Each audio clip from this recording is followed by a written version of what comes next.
Nous allons poursuivre ce soir notre réflexion sur la possibilité pour chacun de recommencer avec Dieu. C'est-à-dire la possibilité pour tout un chacun de saisir une seconde chance ou une troisième chance ou une quatrième chance que Dieu nous offre de reconstruire notre vie ou alors de reconstruire un aspect de notre vie. Grâce au prophète Jonas, nous avons relevé les 3 pièges à éviter si nous voulons coopérer avec le Dieu des recommencements. Ensuite, avec le fils prodigue, nous avons découvert le rendez-vous de la repentance qui se compose de la réaction, la décision et la valorisation. Et aujourd'hui, nous allons nous pencher sur l'ABC de l'obéissance. L'ABC de l'obéissance pour justement nous motiver à recommencer avec Dieu, et pour cela, nous allons considérer l'exemple de Zachée dont je viens de lire l'histoire avec vous. Ce qui me paraît, moi, évident lorsque je lis ce texte, c'est que Zachée avait un objectif en tête. Et l'objectif de Zachée était de recommencer sa vie sur de nouvelles bases. Parce que voyez-vous, Zachée n'était pas un modèle d'honnêteté. Le texte nous dit que Zachée était le chef des publicains. C'est-à-dire que Zachée était le responsable hiérarchique des collecteurs de taxes. Non seulement il était lui-même collecteur de taxes, mais il était le chef des collecteurs de taxes. En d'autres termes, Zachée travaillait pour le pouvoir qui était en place à l'époque, c'était bien sûr le pouvoir romain, et Zachée supervisait tous ceux qui étaient chargés de collecter les différents impôts qui étaient exigés des Juifs et qui étaient bien sûr imposés par l'Empire romain. Zachée, à cause de son travail, était détesté de la population qui le considérait comme un traître parce qu'il travaillait à la solde de la nuit. Et Zachée devait certainement profiter de son autorité pour voler les gens. Et Zachée avait certainement dû s'enrichir grâce aux abus de prélèvement d'impôts dont il s'était rendu coupable. Et en plus d'être détesté par ses concitoyens, parce qu'il était reconnu comme un voleur, eh bien Zachée devait en même temps vivre avec un lourd fardeau de culpabilité. Et à n'en pas douter, cette situation, être rejeté, être haï, travailler pour l'ennemi, porter la culpabilité, eh bien cette situation a dû peut-être générer d'autres problèmes que nous ignorons chez Zachée, peut-être même des problèmes de santé ou des problèmes de famille. Mais une chose me semble évidente, c'est que Zachée était malheureux et Zachée n'aspirait qu'à une seule chose, changer de vie et tout recommencer. Pourquoi est-ce que j'affirme cela? Eh bien parce que quand Zachée a appris que Jésus passait en ville, Zachée n'a eu qu'un désir, c'est de voir Jésus. Et l'occasion donc se présentait pour Zachée de recommencer une nouvelle vie parce que Jésus traversait la ville de Jéricho. Notons que la Bible dit que Jésus ne faisait que traverser. Il n'est pas venu vivre à Jéricho. Il n'a fait que traverser la ville de Jéricho. Donc Zachée devait saisir l'occasion d'aller rencontrer Jésus s'il voulait voir son souhait de recommencer sa vie se réaliser. C'est pour cela que la Bible nous dit que Zachée cherchait à voir qui était Jésus. Il a fait tout son possible pour pouvoir voir qui était Jésus parce que Zachée pressentait que si quelqu'un pouvait l'aider à recommencer sa vie, c'était bien le Christ. Certainement, Zachée a dû entendre parler de Jésus. On a dû lui dire tout ce que Jésus accomplissait comme miracle. Comment il guérissait les gens, comment il délivrait ceux qui étaient possédés, comment il pardonnait les pécheurs, comment les gens, lorsqu'ils entraient en contact avec Jésus, étaient transformés et leur vie pouvait recommencer. Alors, Zachée, en apprenant que Jésus venait dans la ville de Jéricho, là où il habitait, eh bien, Zachée s'est mis à espérer que le miracle d'un recommencement de vie pour lui pouvait se produire si seulement il avait l'occasion de voir Jésus et de rencontrer Jésus. Et le reste du récit, justement, nous montre que c'est grâce à son obéissance que Zachée a ouvert la porte d'un recommencement dans sa vie. Si vous aussi, vous aspirez à un recommencement dans quelconque domaine que ce soit, vous aussi, ce soir, vous pouvez ouvrir la porte. Ouvrir la porte qui permet à Jésus de venir et de vous aider à recommencer votre vie. Et l'histoire de Zachée montre que l'obéissance en vue d'un recommencement avec Dieu, eh bien cette obéissance agit dans 3 directions. Combien de directions? 3 directions. Première direction, obéir au projet de recommencer. Deuxième direction, obéir à la personne du Seigneur. Et enfin, troisièmement, obéir au besoin de faire ce qui doit être fait. Et ce sont ces 3 directions qui nous révèlent ce que nous allons appeler ce soir l'ABC de l'obéissance. Et j'espère que par la grâce de Dieu, nous allons tous comprendre ce que cela veut dire et surtout que nous allons pouvoir l'appliquer à notre vie en suivant l'exemple de Zachée. Est-ce que vous êtes prêts? Première direction, le A de ABC pour anticipation. Le A de ABC pour anticipation. Laissez-moi reprendre avec vous 3 versets, le verset 2, 3 et 4 de Luc 19. La deuxième partie du verset 2. Zachée, chef des publicains, cherchait à voir qui était Jésus. Mais il ne pouvait y parvenir à cause de la foule, car il était de petite taille. Il courut en avant et monta sur un sycomore pour le voir, parce qu'il devait passer par là. Zachée voulait absolument voir Jésus, mais il avait un problème. Il était de petite taille. Et sa petite taille, en raison de la foule qui entourait Jésus, aurait pu l'empêcher justement de voir Jésus. Alors qu'est-ce que Zachée a fait? Il a anticipé l'obstacle. Il a anticipé l'obstacle en montant sur un arbre qui se trouvait sur la route que devait emprunter Jésus. Jésus n'était pas encore arrivé, Jésus était en marche. Et Zachée attendait Jésus sur la route que Jésus avait prise. Alors il a anticipé l'obstacle de sa taille, il est monté sur un arbre, sur un sycomore pour voir Jésus. Il a agi en prévention de son projet de recommencer sa vie. Quand nous voulons recommencer avec Dieu, dans un domaine quelconque de notre vie, il est important, il est utile d'anticiper ce que nous devons ou ce que nous pouvons accomplir pour surmonter les obstacles qui peuvent se trouver sur notre chemin, parce que obstacles, il y en aura peut-être. Mais il faut les surmonter, ces obstacles. Anticiper veut dire prévoir une situation et imaginer une action appropriée. Je répète, prévoir une situation et imaginer une action appropriée. Et cette première obéissance de Zachée concerne son projet de recommencer avec Dieu. Parce que rappelez-vous, Zachée avait un projet, recommencer une vie nouvelle avec Dieu, en finir avec le sentiment de culpabilité, en finir avec la colère qu'il y avait en lui, en finir avec le rejet dont il était victime de la part de ses concitoyens. Il voulait recommencer une nouvelle vie, il avait un projet. Vous avez peut-être vous aussi un projet dans un domaine quelconque?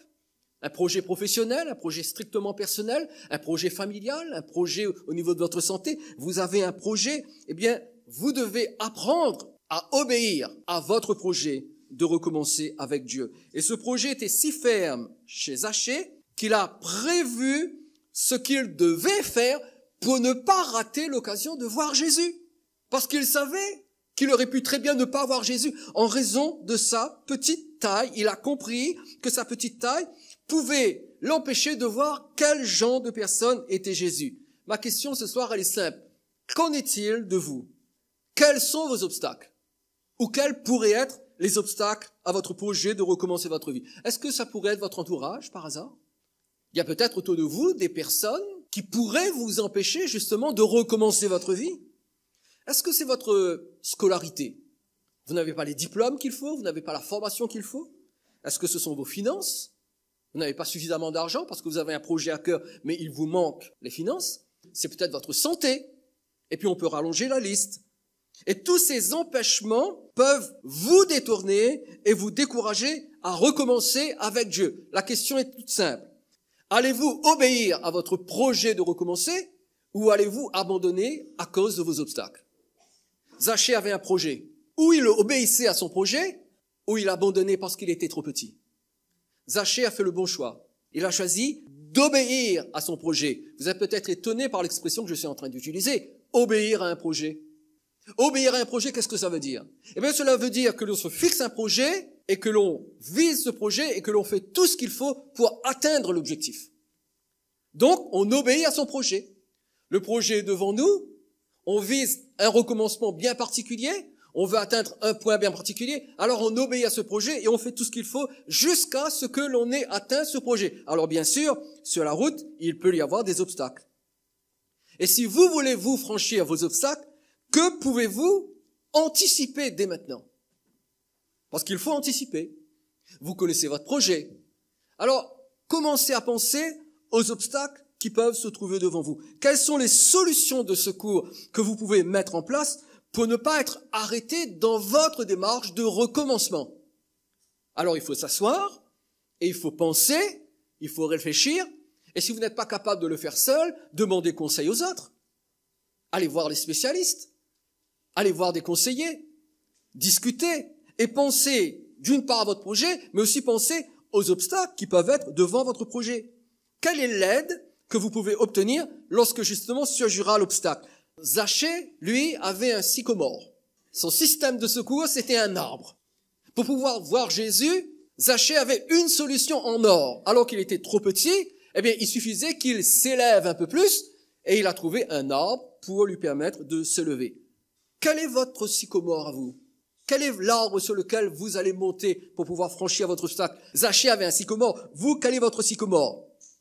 Peut-être, je dis bien peut-être, faudra-t-il faire le ménage dans vos relations en vous éloignant de certaines personnes toxiques qui vont vous empêcher d'atteindre votre projet.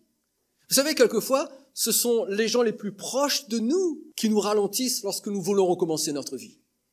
Peut-être devez-vous commencer à mettre un peu d'argent de côté tout de suite et vous priver de certaines choses en prévision de dépenses que vous allez devoir accomplir pour aller au bout de votre projet. Peut-être que dès maintenant, il faudra mettre un peu d'argent de côté.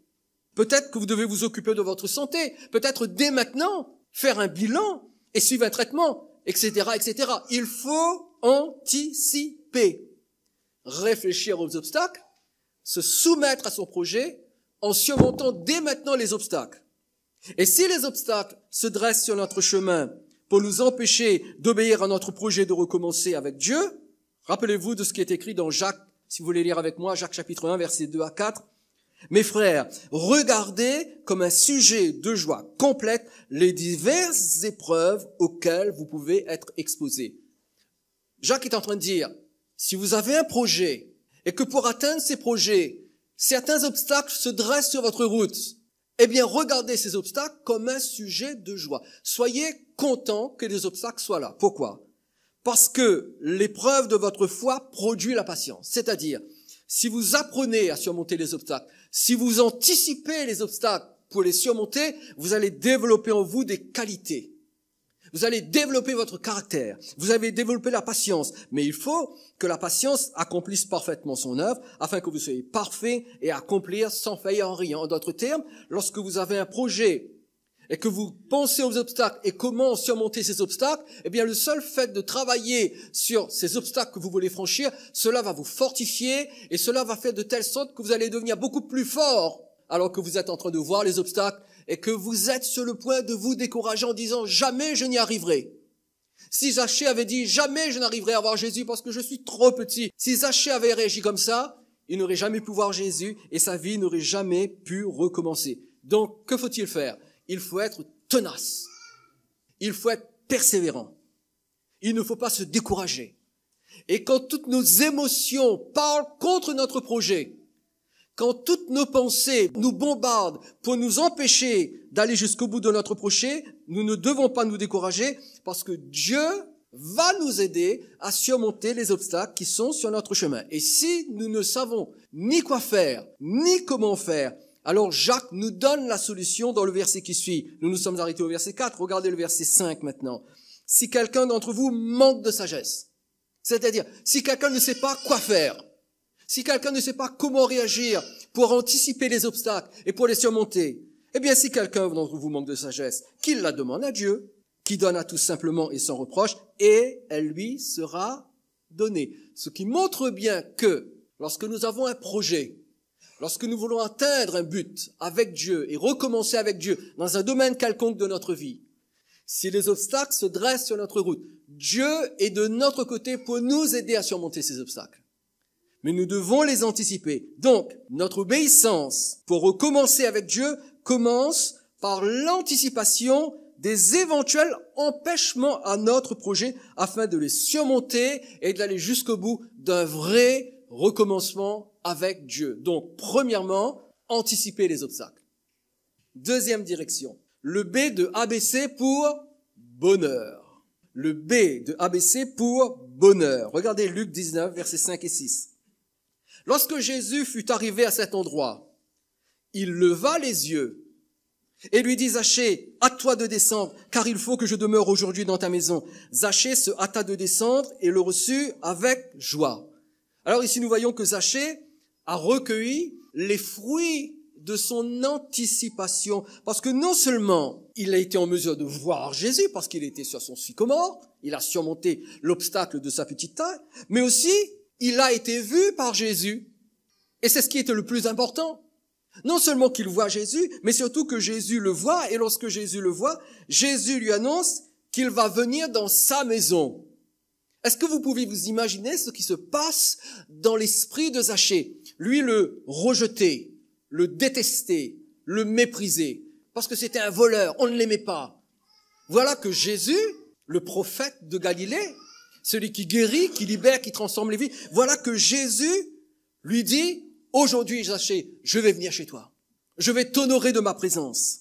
Alors qu'il est rejeté par les autres, Zachée est accepté par Jésus. Savez-vous que la demande de Jésus ici est une demande très particulière? Parce qu'en fait, la demande que Jésus adresse à Zachée ressemble à l'ordre que pouvait donner un roi lorsqu'il était en déplacement. Lorsque le roi se déplaçait dans son pays et qu'il avait besoin d'une maison où passer la nuit, ou manger, ou se reposer, il avait tout simplement le droit de demander à n'importe lequel de ses sujets de lui offrir l'hospitalité. Et bien sûr, la personne n'avait pas d'autre choix que d'ouvrir les portes de sa maison et de recevoir le roi. C'est pas comme si le roi lui demandait la permission. Est-ce que je peux venir chez toi? Non, non, je viens chez toi. Ouvre ta porte, j'arrive. Et la personne était obligée d'accepter. Et Jésus lui dit, Zachée, je suis le roi, je viens chez toi. Et Zachée accepte la venue de Jésus. Donc Zachée reconnaît Jésus comme le roi de son âme. Mais pour accueillir Jésus chez lui, il fallait que Zachée descende de son arbre. Et lorsque Jésus lui dit, je viens chez toi, le verset 6 nous dit, Zachée se hâta de descendre et le reçut avec joie. Donc, il obéit très vite à la demande du Seigneur. Et en fait, non seulement il obéit, mais il obéit avec joie. Il le reçut avec joie. Il a accueilli Jésus avec joie. Et cette seconde obéissance concerne la personne de Jésus. La première obéissance concerne le projet de recommencer sa vie. La seconde obéissance concerne la personne de Jésus. Après avoir obéi à son projet de recommencer une nouvelle vie avec Jésus, de retrouver sa dignité d'homme, de ne plus être un voleur, mais de vivre dans la paix, d'être délivré de la culpabilité, eh bien, après avoir obéi à son projet de recommencer sa vie, Zachée obéit à Jésus lui-même en donnant Jésus accès à sa maison. Et en donnant Jésus accès à sa maison, il donne à Jésus l'accès à sa vie. Parce que voyez-vous, en plus de votre projet de recommencer votre vie, si vous avez un projet de recommencer votre vie ou un aspect de votre vie, en plus de votre projet de recommencer votre vie, vous devez aussi considérer la personne qui peut vous aider à concrétiser ce projet. Et cette personne, c'est Jésus. Hébreux chapitre 5, verset 9 déclare, « Après avoir été élevé à la perfection, et ce verset parle de Jésus, il est devenu pour tous ceux qui lui quoi? Obéissent, l'auteur d'un salut éternel. » Je veux vous dire quelque chose de terrible, mais tellement vrai. Jésus ne sauve que ceux qui lui obéissent. Si vous n'obéissez pas à Jésus, Jésus ne peut pas vous sauver. Il le veut, mais il ne le peut pas. Parce qu'il n'est le sauveur que de ceux qui lui obéissent. Jésus ne peut sauver que ceux qui lui sont soumis dans une attitude d'obéissance. Jésus ne peut aider à recommencer que ceux qui lui sont soumis dans une attitude d'obéissance. Mais voyez-vous, cette obéissance doit être vécue dans la joie. Obéir à Jésus doit être un bonheur pour celui qui veut recommencer sa vie avec Dieu. Si vous n'obéissez pas à Jésus avec joie, cela signifie que vous ne comprenez pas combien Jésus vous aime et ce que Jésus veut faire dans votre vie. La Bible nous dit dans Romains chapitre 6, verset 17, « Mais grâce soit rendue à Dieu de ce que, après avoir été esclave du péché, je ne sais pas vous, mais moi j'étais esclave du péché. Eh bien, après avoir été esclave du péché, vous avez obéi, comment? De cœur à la règle de doctrine dans laquelle vous avez été instruit. Ce verset dit simplement que pour passer de l'esclavage du péché à la vraie liberté d'un homme ou d'une femme pardonné, racheté, justifié, entre ces deux extrêmes, il y a l'obéissance du cœur. Et l'obéissance du cœur, c'est l'obéissance avec joie. Je veux t'obéir, Seigneur, parce que je sais que tu veux mon bien. Et devant l'amour que Jésus manifeste à Zachée, parce que Jésus va venir chez Zachée, lui le rejeter, le détester, devant l'amour de Jésus, Zachée obéit à Jésus avec joie. Et quand nous comprenons combien Jésus veut notre bien, combien nous comptons pour lui, au point de mourir pour nous à la croix de Golgotha, eh bien nous expérimentons à ce moment-là le bonheur de l'obéissance. Un authentique chrétien, un authentique converti à Christ. Je ne parle pas de celui qui essaie d'adopter la religion chrétienne, évangélique, protestante, charismatique. Non, je parle de l'authentique chrétien. L'authentique chrétien, c'est l'homme, la femme qui obéit à Christ avec joie.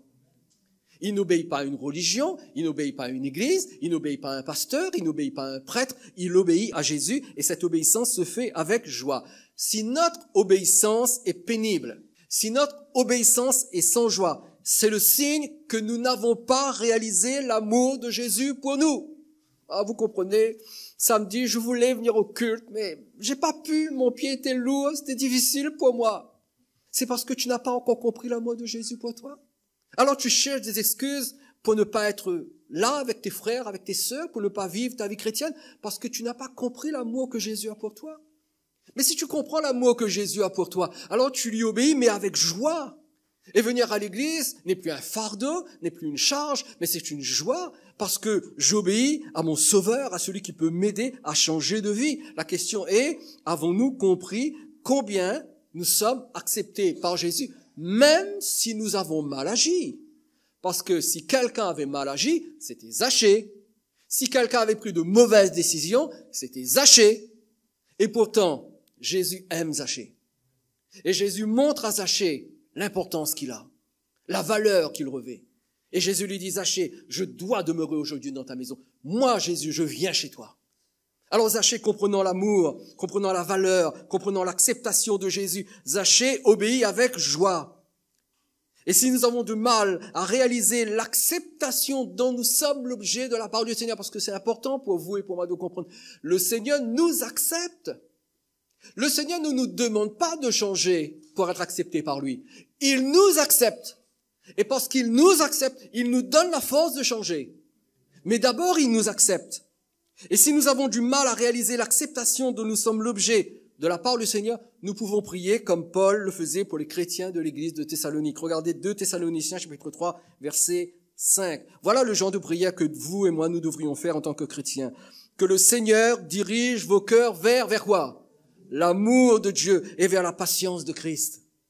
Non pas que le Seigneur dirige vos cœurs vers toutes les lois religieuses auxquelles il faut se soumettre, toutes ces lois religieuses auxquelles il faut obéir, et c'est pénible, c'est dur, parce que c'est dur la religion. Jésus n'est jamais venu donner la religion, Jésus est venu donner la vie. Et la vie, c'est la joie. La vie, c'est la satisfaction. Alors que le Seigneur dirige vos cœurs vers l'amour de Dieu et vers la patience de Christ. Et si nous avons du mal à obéir avec joie, disons, Seigneur, fais-moi comprendre l'amour du Père. Montre-moi combien le Père m'aime. Montre-moi combien Jésus est patient envers moi. N'est-ce pas que Jésus est patient envers vous? Il est patient envers nous. Nous avons nos défauts, nous avons nos manquements, nos faiblesses. Si j'étais moi à la place de Jésus, je me serais moi personnellement rejeté depuis longtemps. Heureusement que je ne suis pas Jésus. Heureusement que vous n'êtes pas Jésus. Jésus est tellement patient avec nous. Le Père nous aime tellement. Oui, nous faisons des faux pas. Oui, nous trébuchons. Comme le dit Jean-Max, nous sommes en chantier et le Seigneur le sait. Mais le Seigneur est patient avec nous. Et comme Zachée, notre salut est important pour le Seigneur. Il vient personnellement jusqu'à nous. Il nous demande de lui donner toute la place que nous pouvons lui donner. Il veut que nous ayons le bonheur de lui obéir personnellement, parce que si nous avons ce bonheur de lui obéir, si nous lui obéissons avec joie, parce que nous l'aimons, parce que nous avons compris son amour, alors nous sommes dans la deuxième obéissance pour recommencer notre vie avec Dieu, mais il y en a une troisième. Troisièmement, le C de ABC pour consécration. consécration.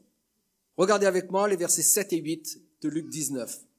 Alors bien sûr, Jésus va chez Zachée qui le reçoit avec joie. Nous l'avons lu au verset 6. Le verset 7 dit, « Voyant cela, tous murmuraient. » Tous, ce sont les autres. Alors que Jésus est chez Zachée et que Zachée est rempli de joie de recevoir Jésus, les autres, que font-ils? Ils murmurent. Ils disaient, « Il est allé loger chez un homme pécheur. » Mais quel scandale! Aller chez Zachée.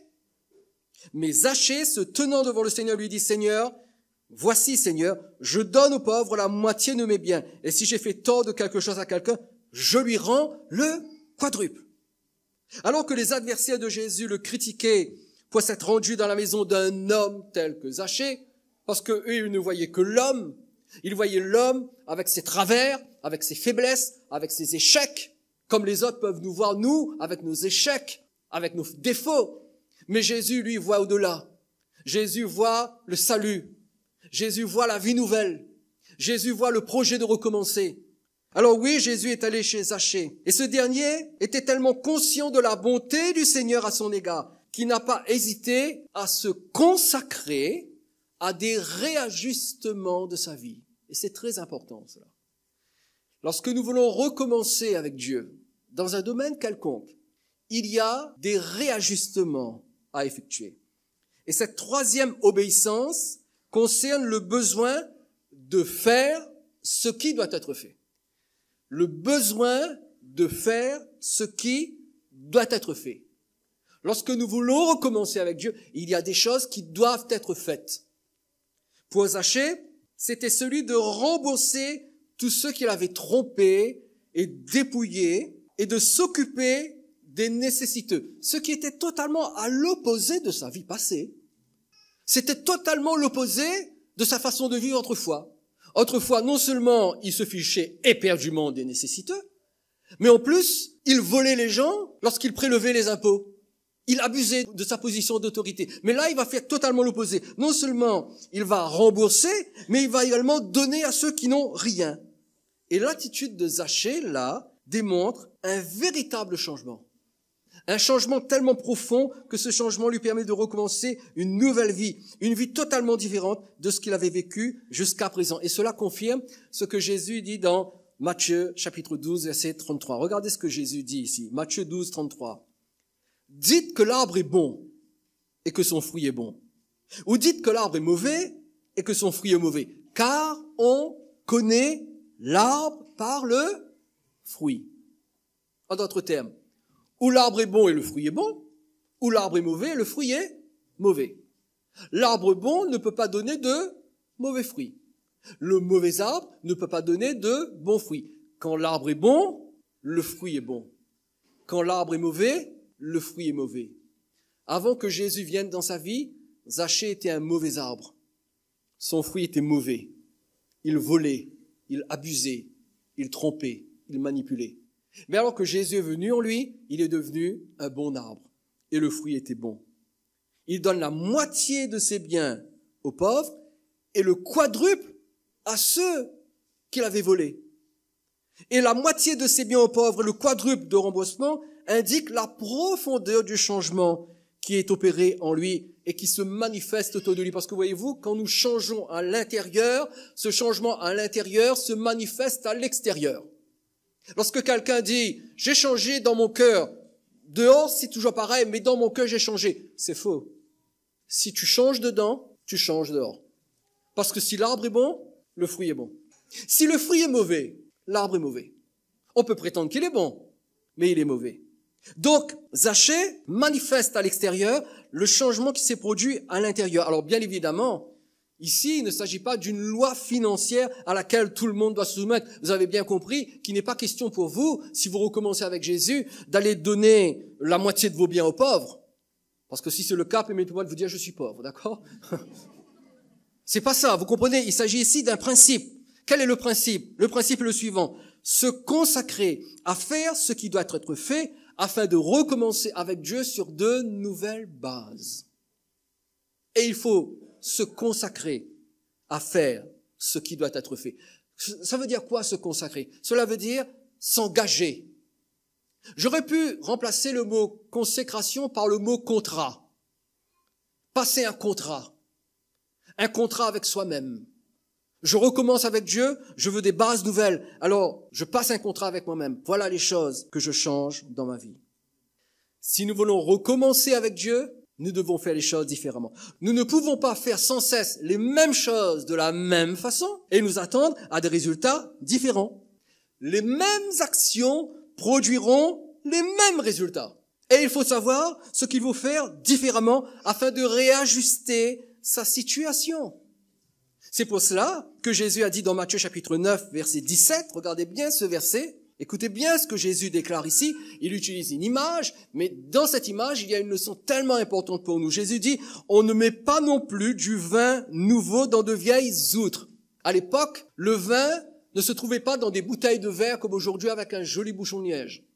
À l'époque, le vin était conservé dans des outres et ces outres étaient faites de peau de bête. Et lorsque l'outre vieillissait, la peau se durcissait, et si on mettait du vin nouveau dedans, le vin pouvait faire craquer les vieilles peaux.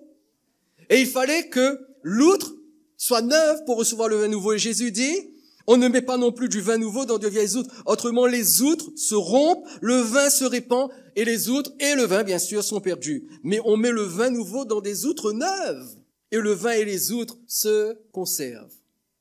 Et Zachée avait bien compris ce principe. Il était autrefois une vieille outre qui trompait les gens, qui abusait des gens. Et quand Jésus est venu, il est devenu une outre neuve. Et il était prêt pour le vin nouveau. Alors il a compris ce principe et il a obéi au besoin de faire ce qui doit être fait. Quels sont les réajustements auxquels vous devez procéder dans votre situation personnelle? Et très souvent, c'est justement le manque de réajustement dans notre vie qui fait que nous n'allons pas au bout de notre projet de recommencer avec Dieu. Si vous voulez le vin nouveau d'un recommencement avec Dieu, vous devez être disposé à devenir une outre neuve. Et devenir une outre neuve, cela implique de vous consacrer à faire ce qui est bien pour que votre vie accueille le recommencement avec Dieu. Quels sont les réajustements auxquels vous devez vous soumettre? Est-ce que c'est une situation de couple qu'il faudra régulariser par le mariage? Pourquoi est-ce que je dis cela? Parce que aujourd'hui, c'est tellement normal de vivre avec un homme ou une femme sans être marié. Alors on vit ensemble, on couche ensemble, on n'est pas marié et on vient à Jésus, on se convertit à Jésus et on veut la bénédiction de Jésus. Et après on s'étonne que des problèmes se multiplient dans notre vie. Les problèmes se multiplient, les enfants sont touchés, les finances sont touchées, bref, il y a différents problèmes. Pourquoi? Parce que la Bible dit que le mariage soit honoré de tous. Écoutez, c'est simple. Ici, à Libre Accès, nous n'allons pas venir dans votre vie pour vous dire quoi faire et pour vous obliger à faire quoi que ce soit. Mais notre responsabilité, c'est de vous dire ce que la parole de Dieu dit. Vous comprenez? Ensuite, c'est à vous de faire les réajustements. La Bible dit que le mariage soit honoré de tous. En d'autres termes, quand un homme et une femme veulent vivre ensemble, cet homme et cette femme doivent se marier. Ça, c'est le plan de Dieu. La société dit, vis ensemble, essaye. Si ça marche, tant mieux. Si ça marche pas, 1 de perdu, 10 de retrouvé. C'est comme ça que parle la société. La Bible dit non. Si tu veux vivre avec quelqu'un, tu apprends à le connaître avant, d'où l'importance des fiançailles, et tu te maries. Tu te maries. Pas tu te paxes, tu te maries. Pas tu vis ensemble pour essayer, pour voir si c'est bon. Non, tu te maries. Bien évidemment, aucun des anciens de cette église vont venir vous voir en vous disant « Attention, tu dois te marier, si tu te maries pas, tu viens plus à l'église. » Non, absolument pas. Jésus vous aime et nous vous aimons. Mais nous voulons juste vous dire que, devant Dieu, si vous ne voulez pas tomber sous le jugement du diable, réajustez votre vie. Si votre vie n'est pas réajustée dans certains domaines légaux, vous tombez sous le jugement du diable. Le diable a le droit légal de vous attaquer parce que, alors que vous appartenez à Jésus, que vous prétendez vous convertir à Jésus, vous n'obéissez pas à ce que Jésus dit. Jésus dit que le mariage soit honoré de tous. La femme, l'homme quittera son père et sa mère et s'attachera à sa femme et les deux deviendront une seule chair. Cela parle du mariage. Alors peut-être qu'il y a dans votre vie une situation de couple qu'il faudra régulariser par le mariage. Si vous voulez recommencer avec Jésus, peut-être qu'il faudra le faire. Il faudra peut-être du temps, il faudra peut-être l'organiser, mais faites-le, que ce soit votre projet. Peut-être que c'est une dette qu'il faudra rembourser en priorité sur vos prochaines vacances ou sur l'achat d'un objet quelconque qui vous plaît. Peut-être qu'avant d'acheter cet objet ou de faire ce grand voyage, peut-être qu'il faudra rembourser une dette pour être en paix et pour être en règle. Peut-être est-ce un baptême par immersion auquel vous devez vous soumettre? Ah, vous savez, moi je crois en Jésus, mais j'ai été baptisé quand j'étais bébé. Je n'ai pas besoin d'être baptisé. Faux. Le baptême des bébés ne se trouve pas dans la Bible. Le baptême doit être administré qu'à une personne qui est en âge de comprendre ce qu'il fait. Lorsque vous étiez bébé et que vous avez été baptisé, non seulement vous ne vous en souvenez plus, ne venez pas me dire demain, mais si je me souviens quand j'ai été baptisé, j'avais 1 mois, je me souviens, le prêtre a fait ceci. Non, vous ne vous souvenez pas, premièrement. Deuxièmement, vous ne savez pas ce que vous avez fait quand vous avez été baptisé, parce que vous étiez dans l'inconscience. Or, la Bible dit que le baptême, c'est l'engagement d'une bonne conscience envers Dieu. Et pourquoi est-ce que je vous parle de ça? Parce qu'il y a certaines personnes qui viennent à Jésus, qui se convertissent à Jésus, qui croient en Jésus, qui aiment l'Église, mais il y a toujours ce pas du baptême qu'ils n'ont pas franchi. Pour différentes raisons. Ils n'ont pas franchi le pas du baptême. Et puis il y a des problèmes qui s'accumulent à droite, à gauche. Peut-être, je ne dis pas que c'est certainement le cas, je dis peut-être que ce qui vous manque justement, c'est de réajuster cet aspect de votre vie, parce que la Bible dit, celui qui croira et qui sera baptisé sera sauvé. Il n'y a rien autour. Il n'y a pas celui qui croit et puis qui a été baptisé lorsqu'il était bébé parce qu'il était dans l'église catholique ou l'église je sais pas quoi. Non, non. Celui qui croira et qui sera baptisé parce qu'il est en âge de comprendre ce qu'il fait, celui-là sera sauvé. Alors peut-être qu'il y a un réajustement à accomplir dans votre vie au niveau du baptême. Et je peux multiplier les exemples, je vais m'arrêter là. Mais juste pour vous faire comprendre qu'il y a une action peut-être à laquelle vous devez vous consacrer. Zachée s'est consacré. Il s'est consacré à rembourser le quadruple, il s'est consacré à distribuer ses biens avec ses pauvres. Il manquait quelque chose à Zachée. Qu'est-ce qui vous manque à vous? Qu'est-ce qui manquait à Zachée? En fait, ce qui manquait à Zachée, c'est ce qu'il avait en trop. Qu'avait-il en trop? Il avait trop d'argent. Non pas qu'il avait trop d'argent parce qu'il avait bien travaillé. Non, il avait trop d'argent parce qu'il avait abusivement extorqué aux autres leur argent en exagérant le montant des taxes. Il avait pris plus que ce qu'il ne devait prendre. Donc, son trop plein d'argent, c'est ce qui lui manquait. Il lui manquait ce qu'il avait en trop. Il avait besoin de réajuster cela. J'ai trop pris. J'ai trop volé. Je me suis enrichi sur le dos des autres. Je vais réajuster ça. Je mets de l'ordre. Qu'est-ce qui vous manque à vous? À quelle action devez-vous vous consacrer? La consécration à faire ce qui doit être fait a placé Zachée dans une position qui ne laissait aucun doute sur la réalité de son recommencement avec Dieu. C'est pourquoi son histoire se termine ainsi, et je lis le verset 9. Luc 19, 9. Jésus lui dit, « Le salut est entré aujourd'hui dans cette maison parce que celui-ci est aussi un fils d'Abraham. » Alors, résumons-nous pour terminer. Si Zachée a pu recommencer une nouvelle vie avec Dieu au point où Jésus déclare « Le salut est entré dans sa maison », eh bien c'est parce que Zachée a appliqué à sa vie l'ABC de l'obéissance. L'anticipation à des obstacles à son projet de recommencer et surtout comment surmonter ces obstacles. Deuxièmement, le bonheur d'obéir à la personne de Jésus. Et enfin, troisièmement, la consécration à faire ce qui doit être fait en réajustant les domaines de sa vie qui ont besoin d'être réajustés. Vous voyez, si nous voulons recommencer avec Dieu, nous devons collaborer avec Dieu. Qu'en est-il de vous? Je souhaite de tout cœur que ce soir, vous deveniez un Zachée, un homme qui recommence avec Dieu, un homme qui obéit à son projet, un homme qui obéit à la personne de Jésus, un homme qui obéit à sa consécration, à faire ce qui doit être fait. Amen.